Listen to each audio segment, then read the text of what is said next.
दोस्तों, लंबा इंतज़ार करने के बाद कोई एक शिक्षक भर्ती आई थी। ठीक है, जूनियर में बीएड अभ्यर्थियों के लिए। उसमें भी इतने सारे आरोप और गड़बड़ियाँ हुई हैं कि जिसके लिए सामान्य अभ्यर्थी जो एक अच्छी सी तैयारी करके सिलेक्शन पाना चाहता है, उसका मानसिक संतुलन बिगड़ जाता है। ऐसा ही कुछ हुआ है पीएनपी के द्वारा जो परीक्षा कराई गई है जूनियर शिक्षक भर्ती। और पीएनपी जो है, इससे पहले भी कई परीक्षाओं में मतलब गड़बड़ियाँ सामने देखने को मिली हैं, चाहे वो 68,500 शिक्षक भर्ती रही हो, चाहे वो आपका 69,000 शिक्षक भर्ती रही हो, या फिर डीएलएड की जो परीक्षाएं कराई जाती हैं उनमें भी पेपर लीक जैसे मामले सामने आते हैं।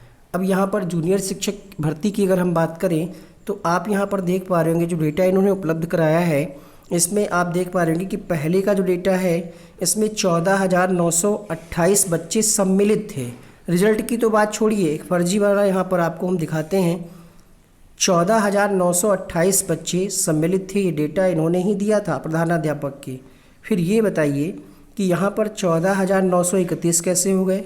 क्या दो बच्चों का इन्होंने अलग से एग्ज़ाम करवा लिया बाद में कहीं बैठा करके? ये बहुत बड़ा फर्जीवाड़ा है। ठीक है, उत्तीर्ण में चलिए मान लेते हैं किसी भी तरीके से इन्होंने जो भी किया हो, उत्तीर्ण में तो संख्या घटी बढ़ी है ही है, लेकिन ये सम्मिलित वाला नहीं समझ में आ रहा है कि ये दो या तीन लोग जो हैं 28 थे और फिर 31 कैसे हो गए? तीन लोग यहाँ पर बढ़ गए, यानी तीन लोग कोई ऐसे थे जो खास थे, जिनको मौका दिया गया है बिना परीक्षा दिलाए, या फिर उस समय एब्सेंट हो गए होंगे, अब इनको प्रेजेंट दिखा करके ज्वाइनिंग दिला दी जाएगी। इसके अलावा आपने देखा कि कंप्यूटर से अगर जांची गई है कॉपी, तो ऐसा कैसे हो सकता है कि फेलियर को पास कर दिया जाए और अब फेल कर दिया जाए? एडेड जूनियर भर्ती परीक्षा के परिणाम संशोधन से प्राधिकारी कार्यालय पर फिर सवाल उठे हैं। स्वाभाविक है उठना, और ऐसी संस्था जो है जो परीक्षा करा रही, कायदे में तो इसको बिल्कुल ख़त्म ही कर देना चाहिए और इस पर मतलब एक ऐसा कुछ आरोप लगाना चाहिए कि ऐसा कुछ दंड देना चाहिए, ताकि ऐसी संस्थाएं जो परीक्षा कराती हैं, जिन पर लगातार सवाल उठते हैं, उनको कुछ ऐसी सज़ा दी जाए ताकि दोबारा अन्य जो संस्थाएं हैं वो ऐसा करने की हिम्मत न जुटा पाएँ। कंप्यूटर से जांची गई कॉपी 3,140 फेलियर बच्चे पास हो गए हैं। सहायता प्राप्त जूनियर हाई स्कूलों में सहायक अध्यापकों के 1504 और प्रधानाध्यापकों के 390 पदों पर भर्ती के लिए 17 अक्टूबर 2021 को परीक्षा हुई थी। समझ लीजिए परीक्षा कब हुई थी? 17 अक्टूबर को। अक्टूबर आने वाला है, भर्ती प्रक्रिया पूरी नहीं हो पाई है। 1 साल हो गया परीक्षा के बाद, नोटिफिकेशन आया तो काफ़ी समय हो चुका है, 1 साल से ज़्यादा हो चुका है ना।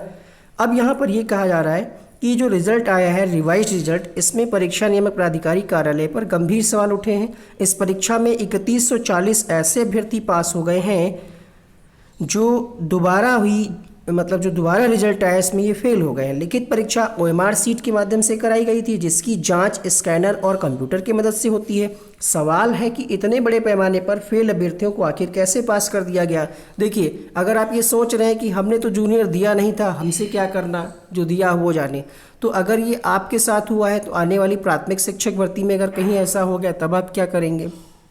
क्योंकि लास्ट बार हो चुका है 68,500 शिक्षक भर्ती में ऐसा भी हुआ था कि जिसके नंबर मान के चलिए आप थे 59, उसके नंबर 95 कर दिए गए थे, ऐसा भी हुआ था। ठीक है, जिसके नंबर थे 10 उसके नंबर ऐसे 102 चुपके से कर दिए गए थे। कॉपी मांगने पर कॉपियां जला दी गई थी। उस समय जो पीएनपी के सचिव थे उन पर भी काफ़ी सवाल उठे थे और काफ़ी लोगों को उसमें निलंबित भी कर दिया गया था। लेकिन निलंबित करने से क्या होगा? क्या वो जो बच्चे जिन्होंने मेहनत की है उनको दोबारा से आप जॉब दे पाएंगे? नहीं ना। यहाँ पर कहा जा रहा है ओएमआर सीट से होने वाले मूल्यांकन में बगैर मानवीय हस्तक्षेप के एक भी फेल अभ्यर्थी का पास होना संभव नहीं है। दोबारा जांच फेल हुए अभ्यर्थियों की ओर से की गई याचिकाओं पर हाईकोर्ट के आदेश पर कराई गई परिणाम में परिवर्तन से परीक्षा नियामक प्राधिकारी दफ्तर के लोग भी हैरत में हैं। हजारों अभ्यर्थियों के कैरियर से खेलने के लिए किसी की जिम्मेदारी तय नहीं की गई है। परीक्षा पीएनपी के पूर्व सचिव थे संजय कुमार उपाध्याय के समय कराई गई थी। इन्हीं के कार्यकाल में 30 नवंबर को यूपी टेट का पेपर लीक हुआ था, और जो दूसरा यूपी टेट का पेपर हुआ वो जानते हैं कितने अच्छे से लीक हुआ था। यूपी टेट 2017 का पेपर दे दिया गया था, जिस कारण परीक्षा निरस्त करनी पड़ी थी यूपी टेट पहली वाली। उस समय उस मामले में तत्कालीन सचिव संजय कुमार उपाध्याय की गिरफ्तारी हुई। इससे पूर्व 68,500 सहायक अध्यापक भर्ती के लिए आयोजित परीक्षा में भी ऐसे अभ्यर्थियों को पास कर दिया गया था जो परीक्षा में शामिल ही नहीं हुए थे। देखिए, शामिल ही नहीं हुए, परीक्षा में पास हो गए। मतलब अब्सेंट वालों को भी प्रेजेंट दिखा करके उनकी मार्कशीट तैयार कर देते हैं ये लोग।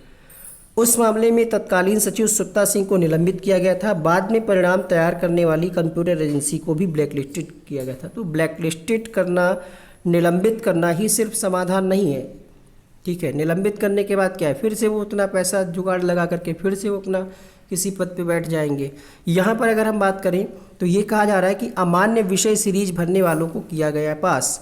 15 नवंबर 2021 को घोषित परिणाम में अमान्य विषय जिन लोगों ने विषय ठीक से नहीं भरा था, सोशल साइंस है, हिंदी है या जो भी सब्जेक्ट है, उनको भी पास कर दिया गया था। फेल होने के बावजूद पास किए गए 3140 अभ्यर्थियों में से अधिकतर ने OMR सीट पर अमान्य विषय या सीरीज भर दी थी। कुछ ऐसे अभ्यर्थी थे जिनके प्राप्तांक अनारक्षित वर्ग के अर्हतांक 65% और 60% से कम थे, लेकिन इसके बावजूद उन्हें पास कर दिया गया था। शिक्षक भर्ती के अभ्यर्थियों का खत्म होगा इंतजार।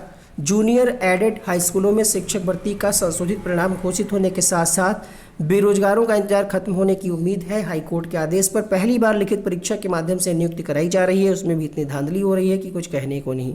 पहले प्रबंधन लाखों रुपए घूस लेकर मनमानी करते थे। हाईकोर्ट के आदेश के बाद परीक्षा के आयोजन में देरी हुई, उसके बाद परिणाम में गड़बड़ी के कारण महीनों इंतजार करना पड़ा। तो इसमें कौन सा घोष नहीं चल रही है? अगर घोष नहीं चल रही है तो फिर ऐसे क्यों बवाल हो रहा है? अगर हम बात करें वर्गवार परिणाम तो यहाँ पर अनारक्षित 8013 बच्चे पास हुए हैं। EWS लगा करके 4358, OBC सबसे ज़्यादा यहाँ पर है 23,868, SC 5,729, ST 998, टोटल यहाँ पर है 42,066। इसके बाद आप यहाँ पर प्रधानाध्यापक के पद कैटेगरी वाइज देख सकते हैं। तो ये सिस्टम में कहीं ना कहीं गड़बड़ी है और इसको हम सब को मिल करके इस पर आवाज़ उठानी चाहिए किसी भी तरीके से।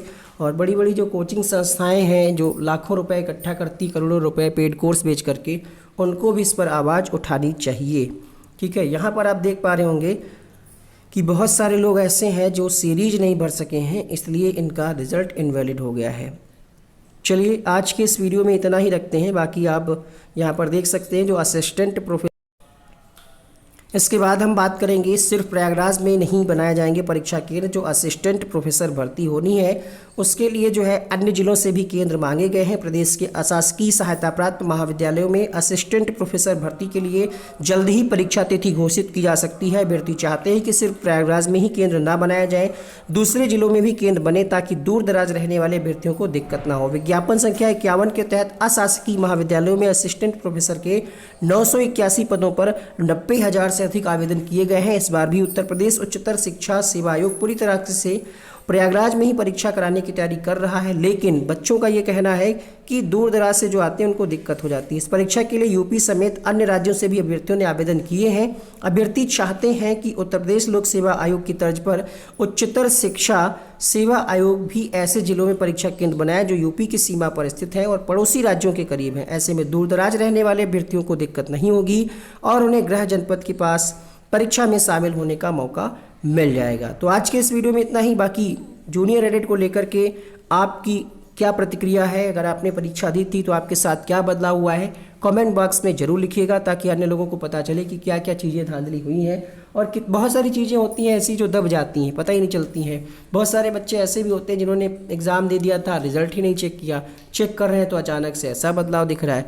तो प्लीज़ आप लोग अपनी अगर एग्ज़ाम दिए थे या आपके रिलेशन में कोई भी एग्ज़ाम दिया था तो उनसे रिजल्ट देखिए और देखिए कुछ बदलाव हुआ है या जो भी है अपना फीडबैक कमेंट बॉक्स में ज़रूर लिखिएगा। इस वीडियो में इतना ही, मिलते हैं नेक्स्ट वीडियो में।